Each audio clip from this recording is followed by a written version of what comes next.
महाराज जी, हमारे पूज्य गुरुदेव पहाड़ी बाबा खाकचौक वाले महाराज जी अपने जीवन की 2 घटना सुनाते थे। बहुत पुरानी बात है, क्योंकि पूज्य गुरुदेव श्री पहाड़ी बाबा महाराज लगभग 125 वर्ष की आयु में भगवत धाम पधारे। 125 वर्ष पूरे किए उन्होंने धरती पर। और ऐसे नहीं कि पड़े पड़े पूरे किए, ऐसे नहीं। हाँ, 125 वर्ष में भी ऐसे गरजते थे, शेर जैसे गरजते थे। और साधुओं में सब उनको नरसिंह भगवान कहते ही थे, नरसिंह भगवान है। पर हमारे ऊपर तो उन्होंने इतना स्नेह किया, जैसे नरसिंह भगवान प्रहलाद जी के ऊपर अपना पूरा लाड़ बरसा देते, ऐसे प्रहलाद जी के जैसा हमारे ऊपर बहुत प्रेम किया महाराज जी। बड़ा दिव्य स्वरूप था उनका। तो महाराज जी अपने जीवन की 2 घटना सुनाते थे। बोले, हम खाकचौक में पुजारी थे, गुरु महाराज ने ठाकुर जी की पूजा में हमको रख दिया। अब आप विचार कीजिए कितनी पुरानी बात होगी। सन 1932 में तो महाराज जी खाकचौक के महंत हो गए थे। कितने में? सन 1932 में वो खाकचौक के महंत पद पर विराजमान रहे हुए, और सन 2003 में भगवत धाम गए। तो कितने लंबे समय तक खाकचौक में गद्दी पर रहे हैं? 71 साल। और 21 वर्ष पैदल पूरे भारतवर्ष का भ्रमण किया। अफगानिस्तान तक पैदल गए, बर्मा तिब्बत तक पैदल गए महाराज। मानसरोवर तक तो गए ही है, बर्मा तिब्बत तक, अफगानिस्तान तक पैदल गए। 21 वर्ष लगातार घूमे, लाखों किलोमीटर पैदल घूमे वो। और खूब परिपक्व अवस्था में महंत बने, कोई बचपन में महंत नहीं बने। तो टटिया स्थान वाले बड़े महाराज जी कहते थे कि हमारे ब्रज के सबसे पुराने संत हैं खाकचौक वाले। और स्वभाव कैसा था महाराज जी का? सन 1985 में हमने पूछा महाराज जी से डरते डरते उनकी, महाराज जी आपकी अवस्था कितनी हो गई होगी? बोले बस वही 90 के ऊपर चल रहे हैं। क्या कहा? 90 के ऊपर चल रहे हैं। और सन 2000 में फिर हमने एक बार पूछा कि महाराज जी लोग जानना चाहते हैं, अंदाजा लगाते हैं केवल आपकी आयु का, आपकी कितनी उम्र होगी? बोले बस वही 90 के ऊपर चल रहे हैं। तो हमने कहा महाराज जी क्षमा करना, आपने 1985 में भी कहा था कि 90 के ऊपर चल रहे हैं, और 2000 में भी कह रहे हैं 90 के ऊपर चल रहे हैं। तो बताओ 1985 से और 2000 कितने साल हो गए? वे 90 के ऊपर चल रहे हैं। तो महाराज जी बोले, बच्चा हमको उम्र बता के पुजाना थोड़ी है, हमको उम्र बता के पुजाना नहीं है। लोग अंदाजा लगाओ तो लगाओ। पूज्य डाकोर वाले बड़े महाराज जी श्री स्वामी राम नारायण दास जी महाराज, और खाकचौक परंपरा तो सभी कई है। तो महाराज जी को, खाकचौक वाले महाराज जी को अपना बड़ा गुरु भाई करके मानते थे, और वो कहते थे कि हमसे उम्र में बहुत बड़े हैं। और वो डाकोर वाले महाराज जी 100 साल पूरे करके गए। अब स्वाभाविक है, कितने साल के थे महाराज जी? भीलवाड़ा वाले पूज्य महात्यागी श्री परम पूज्य श्री राजा रामदास जी महाराज, भीलवाड़ा वाले पंचमुखी दरबार वाले महाराज जी, उनके शताब्दी महोत्सव में श्री मुरारी बापू जी ने कथा कही थी, हम भी गए थे। तो महाराज जी के नाते हमसे बड़ा स्नेह रखते थे। हमने पूछा कि महाराज जी आपकी शताब्दी हो रही है, तो महाराज जी की उम्र कितनी? तो हंसने लग गए। अरे बोले, हमारे पूरे भेष भगवान में जहाँ तक हमारी नज़र है, बोले सबसे पुराने मूर्ति है महाराज जी। ऐसे थे महाराज जी। तो महाराज जी अपने जब पुजारी थे तब की घटना सुनाते थे, बड़े ध्यान से सुने। तो महाराज जी कहते थे कि उस समय ये हालत थी वृंदावन की कि घोर जंगल था, और जहाँ सुदामा कुटी के ठाकुर जी, यहाँ अथाह जल था, कुटिया नहीं थी उस समय। और खाकचौक तो जमुना जी के तट पे ही था एकदम। और महाराज जी सुनाते थे कि शाम, बिजली तो थी नहीं, तो संध्या के बाद यहाँ सुनसान हो जाता था।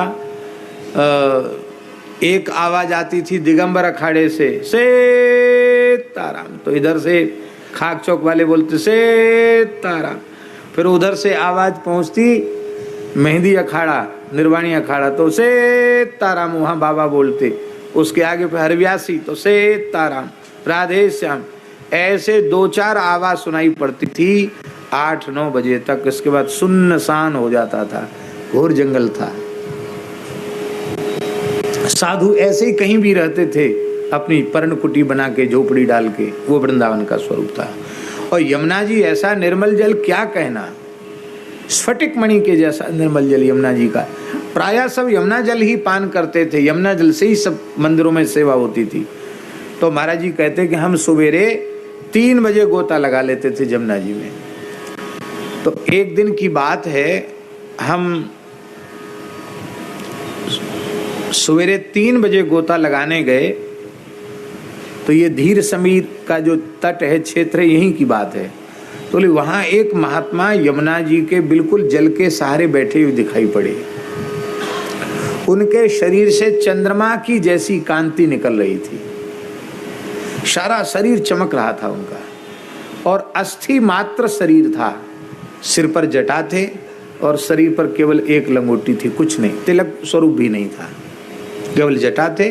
जटा से लगते थे कोई तपस्वी संत हैं, और स्वरूप वगैरह कोई मस्तक पर नहीं था, लंगोटी उनके शरीर पर थी बस। तो हमको बड़ा आश्चर्य हुआ कि ये महात्मा तो मैंने कभी देखे ही नहीं, पहली बार दिखाई पड़ रहे हैं। और इतने दुर्बल संत हैं, अस्थि मात्र शरीर है, तो ये आए कैसे होंगे चल के, कौन लाया होगा इनको। बोले खूब पास में जाके दर्शन किया, दंडोत भी किया, लेकिन उन्होंने हमारी तरफ देखा नहीं। हम स्नान ध्यान करके चले आए, फिर अपने ठाकुर मंदिर में सेवा करनी होती थी। मन नहीं माना, तो दिन भर तो कुछ बोले नहीं। रात्रि में जब ठाकुर जी की शयन हो गई, तो हमने गुरु जी के चरण दबाते हुए कहा, गुरु महाराज के, महाराज जी आज सवेरे सवेरे हम गए गोता लगाने, तो ये धीर समीर के आगे की बात है, यहाँ ऐसे ऐसे एक महात्मा झाड़ी में बैठे दिखाई पड़े। गुरुजी उठ के बैठ गए, बोले वो सिद्ध पुरुष हैं, तुम भाग्यशाली जो तुम्हें दर्शन हो गया, चलो उनकी सेवा देखो, शायद हमें भी हो जाए दर्शन। महाराज जी बोले, गुरुजी, महाराज के गुरुजी। तो मंदिर में ठाकुर जी का जो दूध भोग था ब्यारू का, वो कुल्हड़ में लिया, और ठाकुर जी का अधोटा दूध कुल्हड़ में लेकर के गए वहां।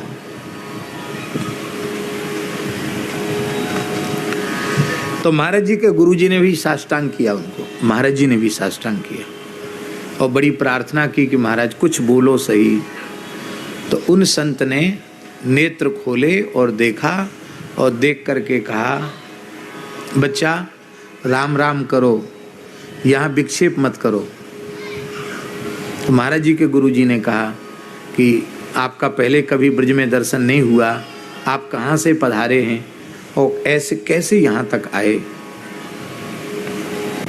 तो उन्होंने कहा कि मैं अपने संकल्प से यहाँ आया हूँ, क्योंकि मेरा शरीर कहीं आ जा नहीं सकता, योग बल से मैंने संकल्प किया और मैं यहाँ आ गया। आप आहार क्या लेते हैं? तो वे संत बोले कि मैं केवल वायु का ही आहार करता हूँ और कोई चीज धरती की ग्रहण नहीं करता हूँ। तो महाराज जी आप आए कहाँ से? तो उन्होंने कहा मैं यमुनोत्री के ऊपर निवास करता हूँ। क्या कहा? यमुनोत्री के ऊपर निवास करता हूँ, यमुना जी की शरण में निवास करता हूँ। तो फिर महाराज के गुरुजी ने पूछा, महाराज जी आपकी आयु क्या हो गई है? उन्होंने कहा बच्चा जानकर क्या करोगे, विश्वास तो करोगे नहीं। कहा नहीं करेंगे महाराज। बोले यमुनोत्री के ऊपर तपस्या करते करते मुझे 10,000 वर्ष व्यतीत हो गए।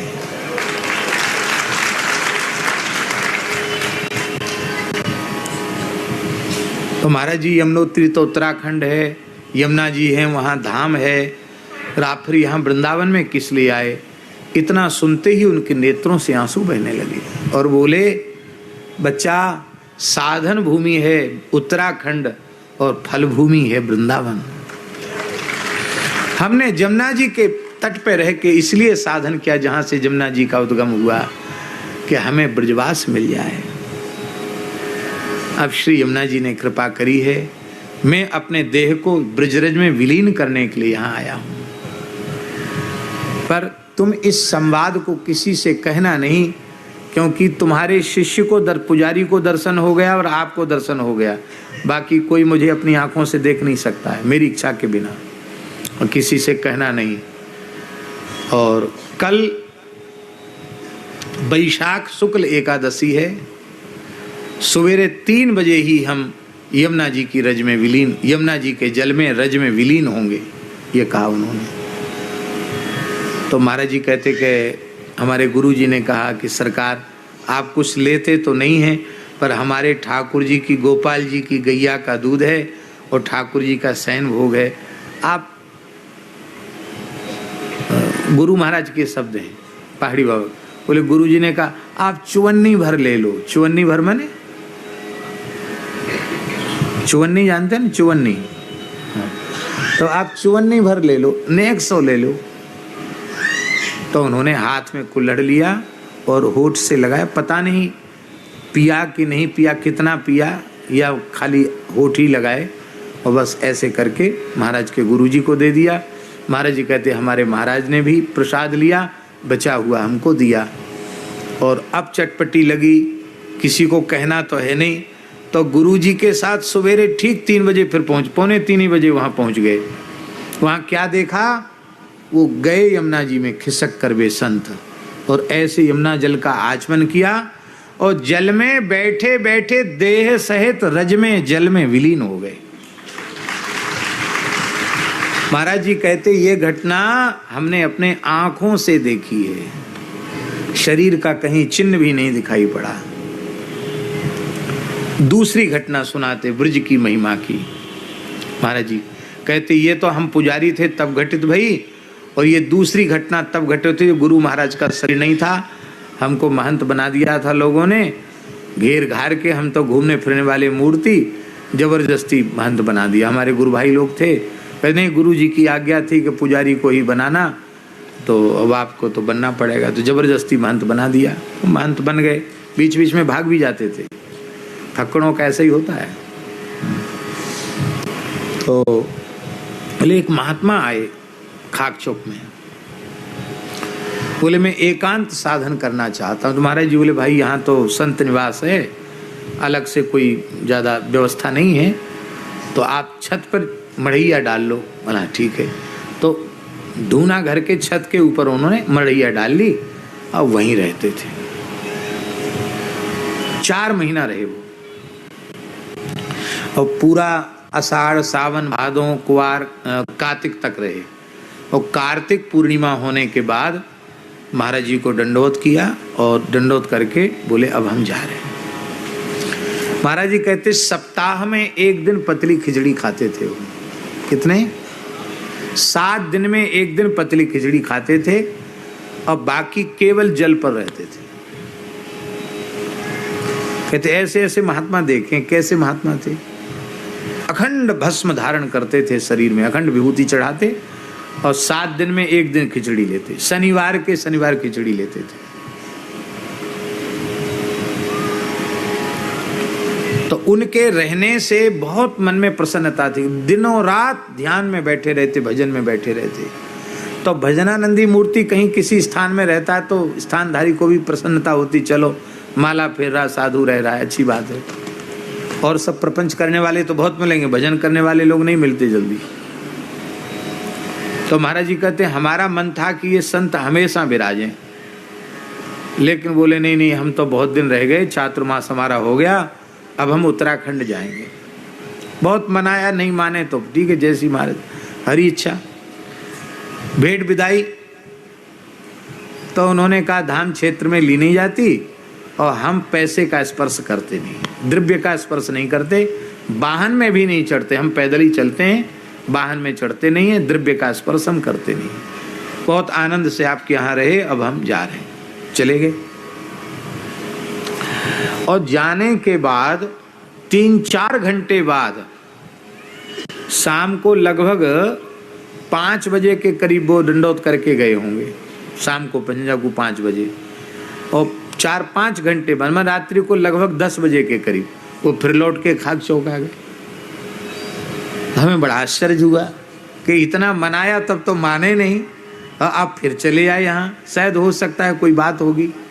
आओ आओ आओ गुरु भाई दंडोत, आओ बिराजो। वहाँ बैठ के आसन लग गया। बोले महाराज एक बात पूछें, आप बुरा तो नहीं मानोगे? हाँ, काहे बुरा मानेंगे, कहिए महाराज जी क्या बात है। बोले हमारे रोकने पे तो आप रुके नहीं, आप फिर लौट के कैसे आए? बोले हमारा एक अपराध धाम के प्रति बन गया था, उसका प्रायश्चित करने आए। कैसे? बोले हमारे मन में 4 महीना वृंदावन में रह के ये भावना आ गई कि यहाँ तो लड्डू कचौड़ी खाने वाले, तस्मई मालपुआ खाने वाले साधु हैं, भेंट दक्षिणा लेने वाले साधु हैं, यहाँ भजनानंदी साधु नहीं हैं। तो क्या ऐसे लोगों के बीच में रहना, उत्तराखंड में रहेंगे, ये मेरे मन में आ गया। तो मन में सोचे 4 महीना रहे, वृंदावन परिक्रमा नहीं की, आज परिक्रमा कर लें।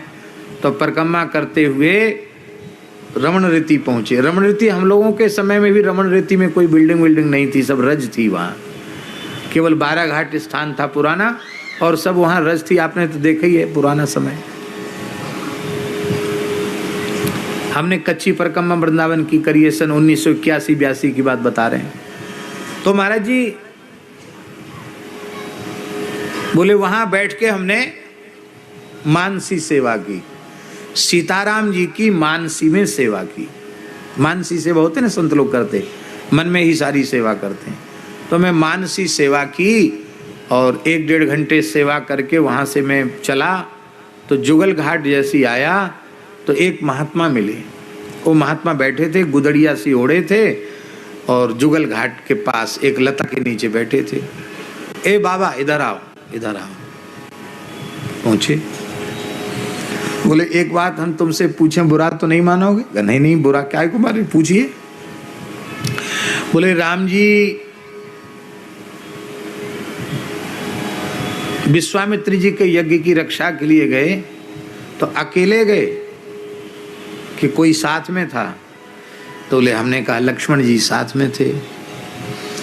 अब वनवास लीला में गए तो अकेले गए कि कोई साथ था? बोले माता जी तो थी पर लक्ष्मण जी भी साथ में थे।